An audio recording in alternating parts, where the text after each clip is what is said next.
읽은 이 말씀은 솔로몬이 성전 건축을 한 다음에 드렸던 기도의 내용입니다. 성전 건축하는데 7년이 걸렸습니다. 7년 만에 성전 건축 공사를 다 끝낸 다음에 다윗성에 있는 하나님의 언약궤를 새로 지은 성전에 모셔왔죠. 모셔오고 나서 성전에 어떤 일이 벌어지는가 하면 여호와의 영광이 구름으로 성전에 가득했다 그랬습니다. 그 영광이 얼마나 크든지 제사장이 성전에서 일하는 제사장마저도 성전에 들어갈 수 없을 정도로 하나님의 영광이 가득한 영광이 크다고 이야기합니다. 이걸 지켜보고 있던 솔로몬이 온 백성들 앞에 하나님을 향해서 기도했는데 그것이 바로 오늘의 본문의 내용입니다. 먼저 이 12절 13절에 보면 솔로몬이 어떻게 기도했는가 하는 그 기도한 모습을 묘사를 하고 있습니다. 성전들에 제사 드리는 데 사용하는 이 번제단이 있고 그 번제단 앞에 노소로 만든 강단이 있었다 그랬습니다. 여기 성경에 대라 그랬는데 이걸 강단을 이야기합니다. 이 강단을 이야기하는 것이죠. 이 강단의 크기가 길이가 5규빗, 또 넓이가 5규빗, 높이가 3규빗이라고 했습니다. 이걸 메달로 계산하면 길이와 넓이가 약 2m 25 그리고 높이는 약 1m 35 정도 되는 그런 강단입니다. 이게 뜰 가운데 있었다 그럽니다. 근데 그 솔로몬이 그 뜰 가운데 강단 위에 올라가서 거기에 무릎을 꿇고 하늘 향해 손을 편 다음에 하나님께 기도를 합니다. 온 백성이 다 보는 데서 일을 했던 것이죠. 여러분 무릎을 꿇는다는 게 뭘 의미하겠습니까? 중세시대 여러분 TV나 영화 같은 데 보면 왕이 기사들한테 직위를 줄 때 어떻게 합니까? 칼을 탁 빼고 머리에 한번 얹고 어깨에 한번 딱 얹죠. 그래서 당신을 무무로 임명한다 이렇게 하죠. 그러면 그 기사는 어떻게 하죠? 무릎을 딱 꿇고 그 앞에 엎드리죠. 그 앞에 무릎을 꿇는 것입니다. 그 무릎을 꿇는 표현은 뭔가 하면 내가 왕과 나라를 위해서 목숨 바쳐 헌신하겠습니다. 맹세합니다. 이런 의미를 담고 있는 게 무릎을 꿇는 그 의미죠. 자, 이 자료를 찾다가 재밌는 걸 봤는데 남자들이 여자들한테 프로포즈 할 때 그러잖아요. 무릎을 딱 꿇고 반지를 이렇게 내밀죠. 그 의미가 그런 거랍니다. 내가 당신을 지극히 사랑하고 당신을 위해서 내 생명을 다 드릴 테니 나와 결혼해 주십시오. 이런 의미가 담겨 있다는 겁니다. 다 그렇게 하고 프로포즈 하셨습니까? 옛날에 뭐 그런 게 없어가지고 그냥 결혼하자 이렇게 한 분도 계시죠. 근데 더 재밌는 건 뭔가 하면 그때 무릎을 딱 꿇고 반지를 내밀 때 그 각도가요. 반지가 가장 반짝이는 각도랍니다. 이거는 믿거나 말거나 그냥 있기에 나도 소개하는 건데 뭐 그런 데 있다 그럽니다. 근데 이런 왕은 무릎 꿇지 않습니다. 그렇죠? 왕이 누구 앞에 무릎 꿇습니까? 절대 무릎을 꿇지 않습니다. 지존인데. 그런데 솔로몬이 지금 온 백성들이 지켜보는 가운데 무릎을 꿇었다고 이야기합니다. 무릎을 꿇었습니다. 이것은 어떤 의미입니까? 솔로몬 왕이지만 온 나라를 다스리는 왕이긴 하지만 그러나 하나님 앞에서는 나도 하나의 종이라는 것이죠. 하나님 앞에 나는 여전히 똑같은 종이고 나도 역시 하나님께 예배하는 예배자의 한 사람이다 하는 것을 백성들 앞에 공개적으로 드러낼 것입니다. 인간적으로 볼 때는 솔로몬은 최고입니다. 최고의 자리에 있습니다. 그런데 하나님 앞에서는 여전히 낮은 자라는 것이죠. 하나님의 내가 필요한 사람이라는 것을 그가 고백하고 있는 것입니다.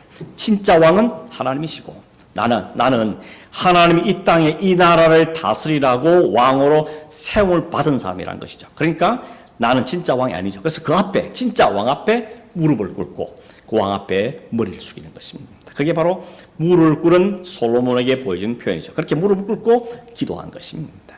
성경에 보면 무릎을 꿇고 기도하는 경우를 많이 보죠. 대표적인 일들이 많이 있지만 그 가운데 엘리야가 갈멜 산에서 기도하는데 어떻게 기도하는가 하면 무릎을 꿇고 얼굴을 무릎 사이에 집어넣고 기도했다 그랬습니다. 상상이 되십니까? 무릎 사이에 얼굴을 완전히 쳐박고 기도했다는 겁니다. 다니엘은 포로로 잡혀가서도 하루에 3번씩 꼭 성전이 있는 쪽에 문을 열어놓고 무릎을 꿇고 기도했다 그랬습니다. 당신은 다른 신에게 절하면 안 되는데 공개적으로 문을 열어놓고 그것도 무릎을 꿇고 내가 섬기는 하나님밖에 없다 하는 의미에서 하나님이 계신 성전인 쪽을 향하여서 기도했다는 겁니다. 스데반도 그랬죠. 자기를 향해서 돌을 던지는 사람들을 향해서 무릎을 꿇고 하나님 저들 용서해 주십시오. 자기의 죄가 뭔지 몰라서 그렇습니다. 그 기도를 한 다음에 그가 마지막으로 순교를 한 것입니다. 예수님도 겟세마네 동산에서 마지막 날 기도할 때 무릎을 꿇고 하나님을 향하여서 하나님의 간절히 기도한 걸 보게 됩니다. 그러므로 무릎을 꿇는다는 것은 겸손, 또 간절함, 혹은 하나님을 높여드림, 이런 의미를 담고 있는 것이 바로 무릎 꿇는 것이라 그렇게 이야기할 수가 있는 거죠. 솔로몬은 지금 그런 모든 의미를 담고 그 앞에 무릎을 꿇고 있는 것입니다. 혼자 구석에서 하는 게 아니고 단 강단이 올라가서 거기 무릎 꿇음으로 온 백성들 앞에 내가 하나님께 무릎 꿇는 자다 하는 것을 보이면서 기도하고 있는 것입니다. 아마 여러분도 어린 시절에 그랬었겠지만 저도 어렸을 때 다니던 교회가 본당이 이렇게 다 의자로 되어 있지만 그 지하에 내려가면 마룻바닥으로 되어 있습니다. 그죠? 그래서 거기서 새벽 예배할 때 다 그 마룻바닥에 앉아서 혹은 기도할 때는 다 무릎을 꿇고 기도했던 기억이 있습니다. 주일학교를 안 다닌 사람들은 또 학생 시절에 없는 사람은 잘 기억 안 나겠지만 그렇게 기도했던 기억이 납니다. 그리고 거기 가면 꼭 누가 있는가 하면요, 연세 많으신 권사님들이 딱 자리 찾아오고 있습니다. 밤마다 그 입을 펼쳐놓고 입하고도 하시다가 거기서 기도하는 그런 어르신들이 계셨습니다. 우리 어머님 세대들이, 우리 부모님 세대들이 그렇게 살았습니다. 지금 생각하면 사실 그분들이 교회를 진짜 세워가는 주역들이다 하는 생각이 들어집니다. 여러분, 이분들이 우리와 비교해 보면 지식적으로는 좀 덜 배웠을지 모릅니다. 아는 것은 오늘 우리와는 좀 비교 안 될지 모릅니다. 컴퓨터 잘 모르고. 그러나 그들에게, 우리에게 없는 게 있습니다. 그게 뭔지 아십니까? 그 사람들은 영적인 야성이 있는 분들입니다. 어떻게 합니까? 개인의 문제만 생기면, 혹은 가족의 문제만 생기면, 혹은 교회에 뭐 어려움이 생기면 어떻게 합니까? 그냥 막 보따리 싸들고 그 새벽 그 교회 가서 그 마을바위에 펼쳐놓고 하루고 이틀이고 밤을 새워가면서 때로는 금식을 하면서 기도했던 그분들 때문에 한국 교회가 세워지는 겁니다. 그래서 우리 부모님 세대를 생각하면 참 우리 부끄러워야 되는 것이죠. 오늘 우리에게 영적인 야성이 살아 있습니까? 새벽 기도, 철야 기도, 벌써 먼 나라 이야기죠. 옛날의 한 추억의 한 장면 정도 남아있는 것입니다. 오늘 부모님 세대가 가지고 보여줬던 교회 사랑하는 마음도 사실 오늘 우리에 비교하면 참 우리는 그 앞에 정말 비교 안 되는 것입니다. 목사님들도 마찬가지였습니다. 그때 목사님들보다 오늘 이 시대의 목사님들이 훨씬 설교가 좀 세련된지는 모릅니다. 좀 더 지식적인지는 모릅니다. 그러나 진짜 하나님에 대한 진정성과 그 신앙의 깊이, 그 영성, 교회를 사랑하는 헌신, 이런 건 진짜 오늘 우리가 신발 보고 따라가도 못 따르는 그런 태도를 가지고 교회를 섬겼던 걸 깨닫게 되는 것입니다. 오늘 우리가 회복해야 될 것들이 많지만, 우리가 고치고 발전시켜야 될 것이 많지만 그 중에 중요한 중 하나가 저는 그렇게 생각이 들더라고요. 이게 우리가 영적인 야성을 해보게 되는구나. 정말 뭐 있으면 그냥 엎드리고 하나님께 나가서 기도하는 그런 영적인 야성이 오늘 우리에게 필요하다는 것이죠. 나도 과거에는 그런 말로 자기를 합리화시킬 것이 아니라 오늘 이 시간 내 순간이 내가 무너진 분이 무엇인지, 잃어버린 무엇인지를 보고 다시 우리의 영적인 야성들을 회복하는 그런 저도 되고 여러분 되기를 간절히 바랍니다. 어떤 분은 그러죠. 꼭 무릎을 꿇어야 되냐고, 서서 하면 안 되냐고, 앉아서면 안 되냐고, 그렇게 꼭 금식을 해야 되냐고, 밥 열심히 먹고 건강하게 기도하면 되지, 꼭 이렇게 밤을 새워 기도해야 되냐고, 항상 기도하지 않았냐고. 그 말이 다 맞는 말이죠. 근데 그렇게 말하는 사람 대부분은 사실 기도를 좀 안 하기 때문에 그런 말을 하는 겁니다. 자기를 합리화시키는 거죠. 내가 못하니까 그걸 합리화시키는 경향들이 생기는 것입니다. 여러분, 물론 오늘도 우리는 반드시 무릎 꿇고 기도해야 된다, 의자 다 치우자, 그런 이야기 아니죠. 적어도 무릎을 꿇었던 그 솔로몬의 심정, 그 무릎을 꿇고 기도했던 그 기도의 야성이, 그걸 우리가 본받아야 된다는 것이죠. 그 마음의 태도만큼은 우리가 꼭 본받아야 될 모습으로 말할 수 있는 것입니다. 여러분, 우리가 태도가 우리의 마음을 움직이는 경우가 많지 않습니까? 예를 들면 이게 오늘 양복 딱 입고 넥타이 매고 이렇게 오면 벌써 마음가짐이 좀 달라지죠. 그냥 슬리퍼 신고 그냥 반바지에 티 입고 오는 거하고는 전혀 마음가짐이 달라지는 것입니다. 그런 의미에서 우리의 이 기도의 태도, 기도의 자세도 굉장히 중요하다고 말할 수가 있는 것이죠. 시편 17절에 보니까 다윗이 노래하기를 하나님은 겸손한 자의 손을 들으셨다 이렇게 이야기하고 있고, 야고보 4장 6절에 보면 하나님은 교만한 자를 물리치시고 겸손한 자에게 은혜를 주신다. 이 솔로몬의 기도는 겸손한 자신 것입니다. 무릎을 꿇은, 왕임에 불구하고 무릎을 꿇었다는 것은 그런 겸손을 표현하고 있는 것이죠. 사실 교만한 사람은 기도 자체를 안 하죠. 내 힘으로 할 수 있는데 뭐 때문에 기도합니까? 그냥 자기 쉬려고 살리는 것입니다. 하나님 앞에서 자신의 부족을 깨닫는 사람이 무릎 꿇는 것이죠. 하나님의 도우심을 구하며 그 앞에 머리를 숙이게 되어지는 겁니다. 그럼 오늘 우리의 기도가 무릎 꿇는 기도인지를 한번 점검해 보시길 바랍니다.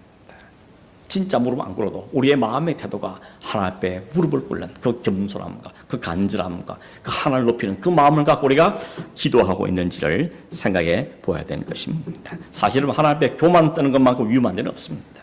성경 뭐라 그럽니까? 교만은 패망의 앞자기로 멸망에 가는 길이라고 이야기하고 있는 것입니다. 솔로몬이 하늘을 향해 손을 폈다는 것도 마찬가지죠. 비록 자신이 왕이지만 하나님의 도우심과 은혜가 없으면 내가 이 삶을 감당이 어렵습니다. 하나님 내게 은혜를 베푸십시오. 이게 바로 손을 펴는 것이죠. 손을 들고 항복하는 것입니다. 여러분, 우리가 아는 것처럼 솔로몬은 모든 시대를 통틀어서 가장 지혜로운 사람입니다. 얼마나 지혜가 탁월했던지 주변에 있는 나라의 왕들이 그 솔로몬 하면 대하고 싶어가지고 그 지혜로운 말 한번 듣고 싶어가지고 예물을 들고 바리바리 싸들고 찾아왔지 않습니까? 와서도 더 놀랍니다. 아니, 와보니까 소문으로 듣던 당신 지혜보다 내가 직접 만나보니까 당신 지혜가 배나 더 많습니다. 그랬던 사람이 솔로몬입니다. 그런데도 그 솔로몬은 하나님 앞에서는 자신은 아이와 같고 연약하다고 인정하고 하나님께 손을 들며 하나님의 도우심을 구하고 있다는 것입니다.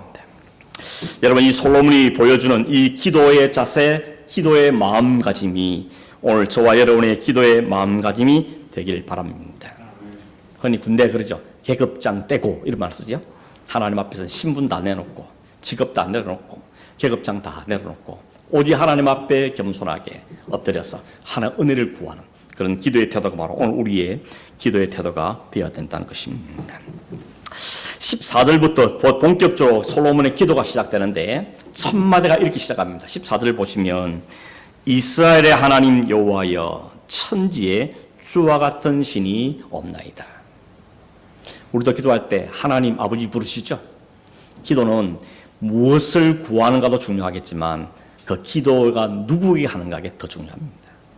기도의 대상이 중요하다는 이야기입니다. 한번 생각해 보세요. 여러분, 대상이 분명치도 않은데 흔히 TV에 말하는 것처럼 아이고 하나님, 부처님, 공자님 그런 기도가 기도입니까? 아닙니다. 대상이 불분명한 희미한 믿음과 기도하는 것은 그런 응답받을 수 없는 기도 자체가 아니라는 것이죠. 그걸 미신이라고 표현하는 것입니다. 대상이 안 분명한데 그냥 아무나 걸려라, 아무나 좀 도와달라, 그래 갖고는 그 기도는 응답될 수가 없다는 겁니다. 기도의 대상이 분명하지 않고 막연한 기도는 여러분 막연한 응답밖에 없는 거죠. 기도의 대상이 분명해야 되는 겁니다. 오늘 솔로몬은 자기가 기도하는 그 기도의 대상인 하나님을 어떻게 표현하는가 하면 두 가지 이야기하는데, 하나는 언약을 반드시 지키신 하나님, 약속을 반드시 지키신 하나님, 두 번째는 은혜를 베푸신 하나님, 이렇게 이야기하고 있습니다. 재밌는 표현은 이런 거죠. 15절에 보면 이렇게 말하죠. 주의 입으로 말씀하신 것을 손으로 이루셨습니다. 마치 하나님께 손도 있고 입도 있는 것처럼 인간처럼 표현한 거죠. 이걸 신인동형론적 표현이다, 이렇게 표현하는데, 아무튼 하나님을 인간처럼 묘사해서 하나님을 설명하는 것이죠. 그러나 하나님은 인간처럼 입과 손을 가진 분 말이 아니고 반드시 말씀하신 것은 반드시 지키는 분이다. 이게 솔로몬이 구하는, 기도하는 대상인 하나님의 모습인 겁니다. 구체적으로 뭘 구했습니까? 뭘 약속하셨습니까? 다윗에게 두 가지 약속하셨는데, 하나는 다윗을 세워서 이스라엘을 다스리게 하겠다는 것, 두 번째는 그 아들에게 성전을 건축하겠다는 것. 두 가지를 약속하셨는데 솔로몬은 그러죠. 그 말씀하신 대로 이루심이 오늘과 같습니다. 이렇게 이야기하고 있는 것입니다. 여러분, 이 대목에 제가 굉장히 도전을 많이 받았습니다. 감동을 많이 받았습니다. 하나님이 신실하시고 천지에 유일하신 분이시고 약속은 반드시 지키신 분이시며 우리의 은혜를 베푸신 그 하나님인데, 그 하나님을 증거하는 증인이 오늘이고 이 자리고 납니다. 이 고백하고 있는 것입니다. 여러분, 이 고백이 보통 고백이 아니죠. 이 고백이 여러분의 고백이 되길 바랍니다. 하나님이 신실하심, 하나님이 당신의 입에 어떻게 도우신지 궁금하냐? 알고 싶으냐? 나를 바라라. 내 인생 소트를 한번 들어보아라. 내 일터를 한번 보아라. 내 삶을 보아라. 내가 그 하나님의 신실함의 증거다 라고 말할 수 있는 이 고백은 정말 놀라운 축복의 고백이라고 말할 수 있는 겁니다. 이렇게 말하면 우리 흔히 간증이라 그러잖아요. 간증. 간증이 뭡니까? 하나님을 내 삶에 어떻게 역사하는지를 보여주는 것이죠. 여러분, 늘 간증 듣기만 하시죠. 듣기만 한 간증 듣기만 사람 말고 간증의 주인공이 되시길 바랍니다. 하나님 내 삶에 어떻게 역사하시는지 말하고 싶고, 하나님 어떻게 내 가정을 지켜가시는지 이야기해 주고 싶고, 하나님이 이 사회를, 우리 일터를, 교회를 어떻게 이끌어가시는지를 이야기하는 그 간증이 넘치는 그런 여러분과 여러분의 가정과 또 우리 교회가 되기를 주님의 이름으로 축원합니다. 솔로몬이 드린 기도 가운데 진짜 중요한 것, 집중해서 말씀드리고 싶은 게 18절에서 21절인데 18절 말씀을 보시면 이렇게 되어 있죠. 한번 같이 읽어볼까요? 하나님이 참으로 사람과 함께 땅에 계시리까 보소서 하늘의 하늘들이라도 주를 용납하지 못하겠거든 하물며 내가 건축한 이 성전이오리까. 이 무슨 이야기입니까?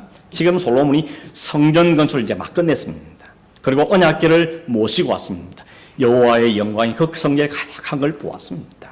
근데 솔로몬이 이렇게 말하는 거죠. 하나님은 하늘의 하늘이라도 하나님을 다 담을 수 없지 않습니까? 그만큼 크시고 높으신 분이 아닙니까? 어떻게 인간이 있는 이 땅에 거할 수 있겠습니까? 더군다나 내가 가진 이 성전에 어떻게 하나님 여기 갇혀 계시겠습니까? 지금 이야기를 하는 거죠. 그건 맞는 표현인 것이지 않습니까? 그런데 그래 놓고는 그 다음에 뭐라 그러죠? 이렇게 말하죠. 19절 20절에 그러나 나의 하나님 여호와여 주의 종의 기도와 간구를 돌아보시며 주의 종이 주 앞에서 부르짖는 것과 비는 기도를 들으시옵소서. 그 다음 같이 읽어볼까요? 주께서 전에 말씀하시기를 내 이름을 거기에 두리라 하신 곳 이 성전을 향하여 주의 눈이 주야로 보시오며 종이 이곳을 향하여 비는 기도를 들으시옵소서. 금방 하나님 어떻게 여기 계시겠습니까? 하나님 크고 높으신 분인데 어떻게 여기에 거하시겠습니까? 그렇게 말해놓고는 그러나 여기서 구하는 기도, 이곳을 향하여 드리는 기도를 하나님 꼭 들어주십시오 라고 말하고 있는 겁니다. 이게 모순이 아닙니까? 하나님께서는 하늘의 하늘도 용납할 수 없는 크고 거룩하신 분이죠. 그래서 인간은 하나님을 만날 수가 없는 겁니다. 인간은 하나님께 사실은 기도할 수 없는 존재입니다. 하나님 직접만 어떻게 한다 그랬죠? 죽습니다. 하나님 얼굴 보면 죽는 겁니다. 그런데 그래서 하나님께서는 누구를 세우는가 하면 제사장을 가운데 세우고 선지자를 가운데 세웁니다. 그래서 우리가 직접 하나님께 제사하지 못하니까 제사장께 가서 제사장이 대신해서 그 제물 들고 성전 안에 들어가서 하나님께 제사 드리고, 하나님 우리의 직접 말씀을 우리가 다 죽으니까 하나님이 선지자를 통해서 우리에게 하나님 말씀을 전달해 주셨죠. 그렇게 지내오던 구약시대에 하나님 어느 날 갑자기 솔로몬에게 성전을 지으라 그런 겁니다. 성전을 지으라 그럽니다. 그럼 뭐 이렇게 합니까? 그 성전에 내 이름을 둔다라고 말씀해 주신 겁니다. 그럼 이런 하나님께서 인간을 만날 수도 없고 인간에게 직접 말씀할 수도 없는데 그 중보의 역할을 통로하는 그 장소로 하나님은 성전을 우리에게 주셨다는 겁니다. 그래서 여기 와서 하나님을 만날 수 있고 여기 와서 기도할 수 있고 여기서 하나님 은혜를 누릴 수 있다는 것을 하나님이 그에게 보여주신 거죠. 그렇게 말하는 것이 구약시대의 중보의 역할을 하는 장소가 성전인 것입니다. 그래서 성전이 중요하다라고 말할 수 있는 것이죠. 이게 신학에 넣으면 어떻습니까? 성전으로 예배던 진짜 성전이 오신 거죠. 그 진짜 성전이 누구죠? 예수 그리스도신 것이죠. 하나님께서는 사실 우리 모두의 기도를 들으신 게 아니고요. 사실 거룩한 자, 의로운 자만 기도를 들으시는데 그런 의미에 볼 때는 예수님의 기도만 들으시는 겁니다. 여러분의 기도는 안 듣습니다. 이상하십니까? 여러분의 기도를 듣는다면 왜 듣습니까? 우리가 주님의 이름으로 기도하기 때문에 듣는 겁니다. 우리의 기도를 직접 들을 수 없어. 우리는 죄인이고 하나님 이미 단절된 상태에 있는 자들이기 때문에 하나님께 기도할 수 없는 자들인데 그런 자들이 예수 그리스도의 이름으로 구하면 하나님이 들으신다는 거죠. 그러므로 구약의 성전, 그 성전은 앞으로 오실 예수 그리스도를 예표하는 그림자였던 것입니다.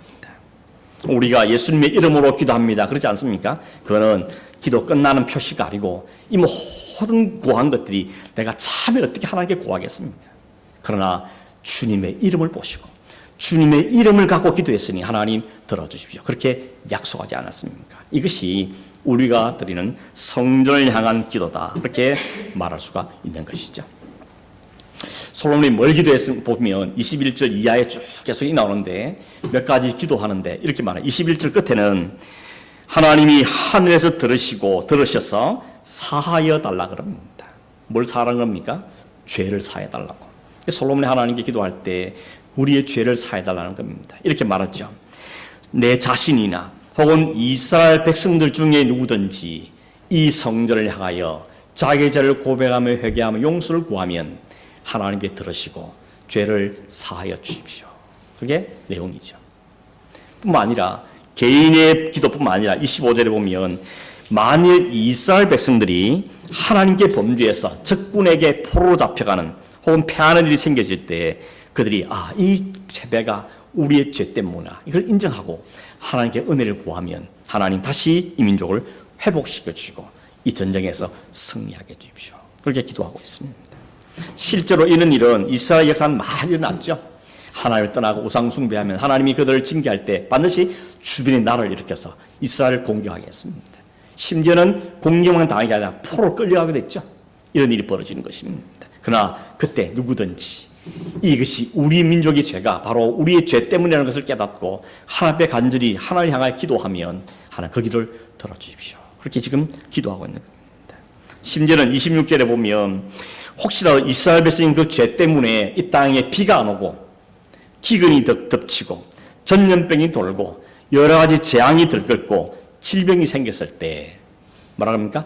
한 사람이나 혹은 온 백성이 이게 우리의 죄 때문을 깨닫고 엎드려 기도하고 용서를 구하면 하나님 회복시켜 주십시오. 여기 중요한 데는 뭔가 하면 한 사람이나 혹은 온 백성이 말합니다. 그러니까 한 사람의 기도의 모습을 온 백성이 기도하는 것과 동급으로 쳐주고 있다는 겁니다. 이거 보면 이 기도의 능력이 얼마나 대단한지 모르는 것입니다. 결국 민족을 살리는 것이 모든 백성이 아니라 기도하는 한 사람이라는 것을 우리에게 알려주고 있는 것입니다. 32절 이하에 보면 심지어는 이렇게 말하죠. 이스라엘에 속하지 않은 이방인이라 할지라도 혹 그 사람이 성전에 와서 아니면 성전을 향하여서 그가 기도하면 그 기도도 응답해 달라고 솔로몬이 기도하고 있는 것입니다. 이 솔로몬 기도를 딱 종합하면 어떻습니까? 누구든지 그게 개인이든지 백성이든지 심지어는 그게 이방인이라 할지라도 하나님을 인정하고 그 하나님 앞에 무릎을 꿇으며 겸손하게 은혜를 구하면 하나님 다 외면하지 마시고 그걸 꼭 들어주십시오. 이렇게 솔로몬이 기도하고 있는 것이죠. 여러분 솔로몬의 기도가 대단한 기도죠. 얼마나 위대한 기도인지 알 수가 없는 것입니다. 이걸 신약적으로 표현해서 말하면 누구든지 예수 그리스도 이름으로 간구하면 그 예수님 때문에 그 예수님의 이름의 능력 때문에 우리의 모든 죄를 사하시고 우리가 구한 것을 회복시키시고 우리의 은혜를 베풀어 주십시오. 그렇게 기도하는 것입니다. 그럼 여러분 성전은 뭡니까? 성전은 하나님께서 당신의 이름을 두신 곳이 성전입니다. 그것은 그래서 거기서 하나님을 만나게 하는 곳이고 하나님께 예배하며 하나님께 교제하는 장소로 주신 것이 구약의 성전입니다. 그러므로 성전은 자신의 욕심을 채우고 이름을 내며 자랑하는 것이 아니죠. 자신의 연약함을 솔직하게 인정하고 하나님께 회개하며 하나님부터 용서, 회복과 은혜를 구하는 것이 성전이죠. 그래서 주님이 오셔서 비둘기를 파고 소 파는 걸 보면서 덜 엎으신 겁니다. 내 집은 하나님의 성전은 만민에게 기도하라고 제공한 곳인데 너희들이 이익을 챙기고 너희 욕심이 가득 차 있고 그걸 보고서 하나님께는 화를 내신 것을 보게 되는 것입니다. 그러면 주님이 그러시죠. 이 성전을 헐어버려라. 내가 새로운 성전을 짓겠다는 말씀을 그 새 성전은 주님 당신을 가르친 것이었습니다.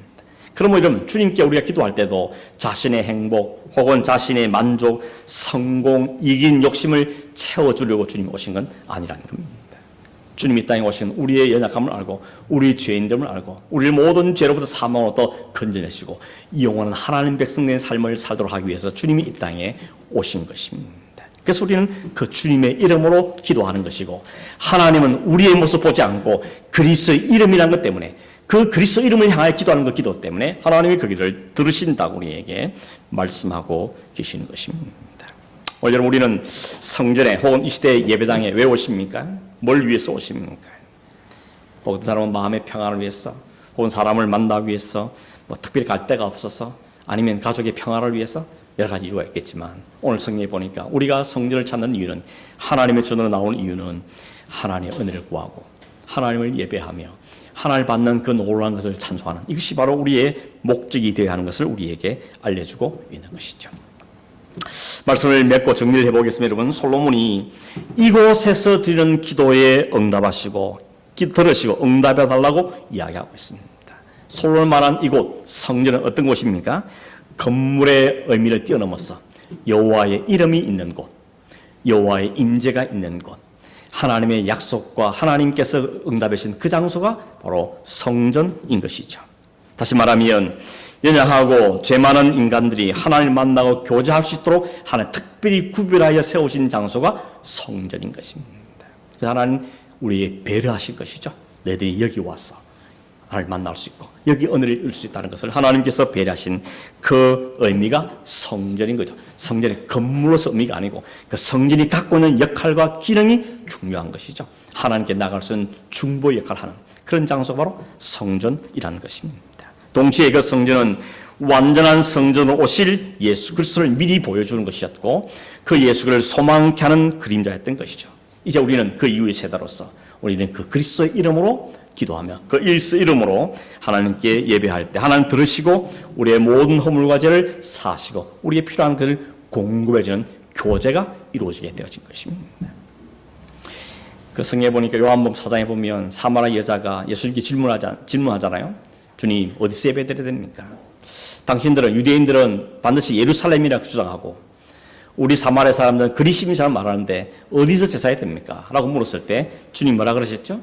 예루살렘으로도 말고 그리심산으로도 말고 예배하는 자는 영과 진리로 예배해야 된다라고 말씀하십니다. 주님께서 영과 진리로 예배한다라고 말씀하신 것은 장소, 건물의 의미보다 태도가, 하나님 예배하는 자세가 훨씬 더 중요하다는 것을 강조하신 것이죠. 더군다나 성전인 주님이 거기 계시기 때문에 더 이상 건물보다는 성전이신 주님, 그리고 그 주님이 거하신 우리가 하나님께 예배하는 장소가 된다는 사실을 우리에게 이야기해주고 있는 것입니다. 여러분, 요즘에 우리가 코로나 바이러스 때문에 온 교회들마다 함께 모여서 예배를 못하고 있습니다. 대부분 다 온라인으로 이렇게 예배를 드리고 있죠. 그러다 보니까 사람들이 여러 가지 논쟁들이 많습니다. 온라인으로 드리는 예배도 진짜 예배 될 수 있는가?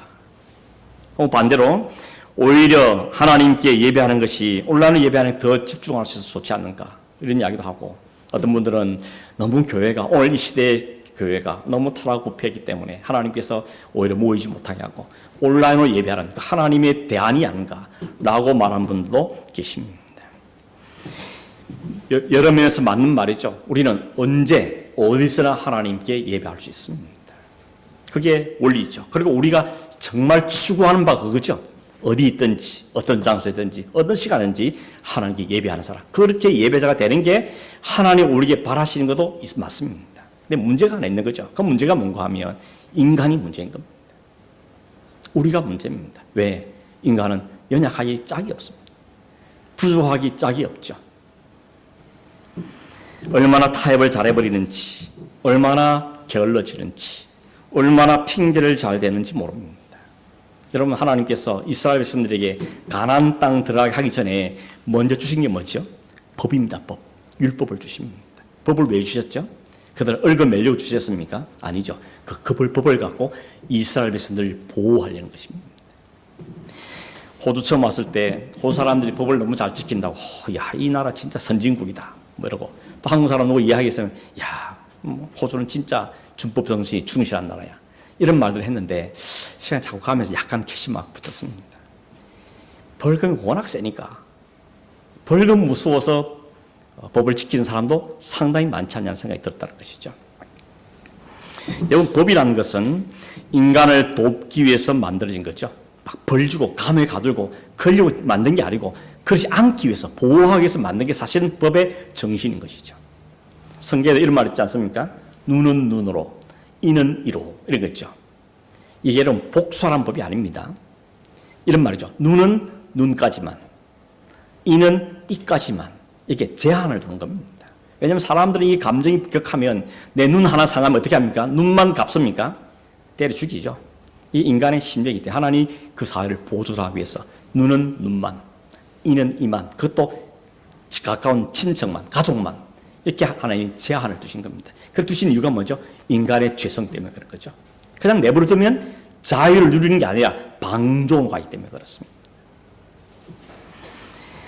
성전이 없어도 성전이 아니더라도 우리는 언제 어디서나 예배하는 예배자의 삶을 사는 게 정말 당연한 거고 그렇게 가야 됩니다. 그게 우리가 지향하는 바죠. 그런데 우리를 돌아보니까 그게 불가능한 것입니다. 두었더니 그냥 방종을 하고 태만으로 게으름으로 가버린 것입니다. 나태함으로 가버린 것입니다. 이미 우리가 이번 코비드 기간을 통해서 우리가 한번 경험해 보지 않습니까? 여러분 이 기간 동안 얼마나 온전한 예배를 온라인 통해서 예배 드리셨습니까? 다 안 드렸다 그렇게 말하고 싶은 것이 아니라 어떤 분은 그러더라고요. 온라인으로 예배 드리니까 그 설교 시간에 다른 건 눈에 안 들어오고 딱 이게 화면만 딱 보이니까 설교만 보이니까 훨씬 집중이 잘 돼서 좋더라고. 그런 말씀 하시더라고요. 그 말이 맞는 것 같습니다. 근데 다른 건 어떻습니까? 기도나 찬양이나 헌금이나 혹은 뭐 봉사나 성도의 교제나 이런 부분에서는 취약점이 너무 많은 것이죠. 그래서 하나님께서는 솔로몬에게 성전을 지으라 그러시고 제사법을 주시고 여러 가지 절기나 예배의식을 주십니다. 그리고 이걸 지키면서 최소한의 하나님 예배한 삶을 살길 원하신 것이 하나님의 의도고 하나님의 마음인가.